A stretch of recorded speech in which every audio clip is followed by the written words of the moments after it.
আমাদের এখানে একটা নির্বাচনী হাওয়া বইছে। প্রফেসর ইউনূস নির্বাচনের একটা সময়সীমা আগেই বলেছেন। বিএনপি গতকালকে আমি জানি না মিন করেই বলেছেন 5 আগস্টেই তারা নির্বাচন চান, যেহেতু 5 আগস্ট একটা সিগনিফিকেন্ট ডে। ফলে নির্বাচন নিয়ে যে সংকটটা শুরু হয়েছে সেটা হচ্ছে কোন নির্বাচন আসলে আগে হবে। প্রথম আলোতে আমরা পড়ছিলাম বা সব পত্রিকায় যে বাংলাদেশ পরিসংখ্যান ব্যুরোর একটু জরিপ, অধিকাংশ লোক স্থানীয় সরকার নির্বাচন আগে চাই, শিক্ষার্থীরা ছাত্র সংসদ নির্বাচন আগে চাই।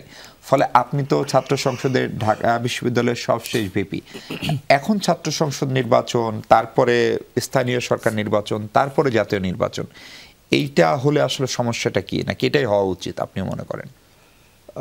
এখন আমরা বিএনপি সহ যে যুগপৎ আন্দোলন যারা করেছিলাম, এখনো বর্তমান পরিস্থিতি বিভিন্ন বিষয় নিয়ে তাদের মধ্যে একটা আলাপ আলোচনা হয়।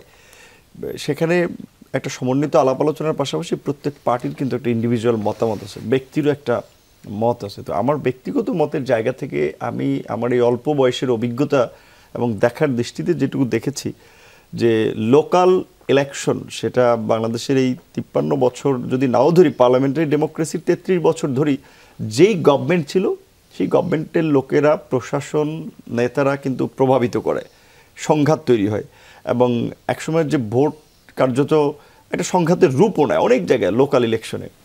সেক্ষেত্রে যদি এই গভর্নমেন্টের আমলে স্থানীয় নির্বাচন উদ্যোগ নেয় সরকার, আমি মনে করি বাংলাদেশের ইতিহাসে সবচেয়ে ভালো স্থানীয় নির্বাচন হবে। ছাত্র সংসদ নির্বাচনের কথা যদি বলেন, ছাত্র সংসদ নির্বাচন মানে আমানুল্লাহ আমান ভাইয়ের প্রতি তো ফুল রেসপেক্ট, নাজিমুদ্দিন ভাই প্যানেলে ছিলেন, সিনিয়র ভাই, সম্মান, কিন্তু আমার অনেকে মানে ইয়ার্কি করে বলতেন যে আমান তো চাবি নিয়ে গেছিল, ডাকসুর চাবি আর কাউকে দেয় নাই, তো তুমি কি একই দিকে যাবা নাকি? মানে আমান ভাইয়ের পরে তো 90-এর পরে তো আর হয় নাই। তো যাই হোক 28 বছর পরে হয়েছে। আমাদের ওই সময় আমরা ভেবেছিলাম নিয়মিত অন্তত এই ট্রেন্ডটা চালু হবে, কিন্তু দেখা গেল সেটা আর হলো না। এবং এই যে 90-এর পরে আওয়ামী লীগ ক্ষমতায় ছিল, বিএনপি ক্ষমতায় ছিল মেজর পলিটিক্যাল পার্টি হিসেবে, কোনো পার্টি কিন্তু ছাত্র সংসদ নির্বাচন দেয়নি। কারণ ছাত্র সংসদ নির্বাচনে সবসময় পাওয়ার পার্টির অপোজিশন ছাত্র সংগঠনগুলো উইন করে, যেটা বাংলাদেশের মতো একটা থার্ড ওয়ার্ল্ড কান্ট্রিতে সবসময় কারাপ্টেড গভর্নমেন্টকে, পলিটিক্যাল গভর্নমেন্টকে চ্যালেঞ্জে রাখে, যার ফলে কোনো গভর্নমেন্ট কিন্তু রিস্কটা নিতে চায় না। তো এই ইন্টারিম গভর্নমেন্টের আমলে যদি ছাত্র সংসদ নির্বাচন না হয়, আমার ধারণা কোনো পলিটিক্যাল গভর্নমেন্টের অধীনে হবে না।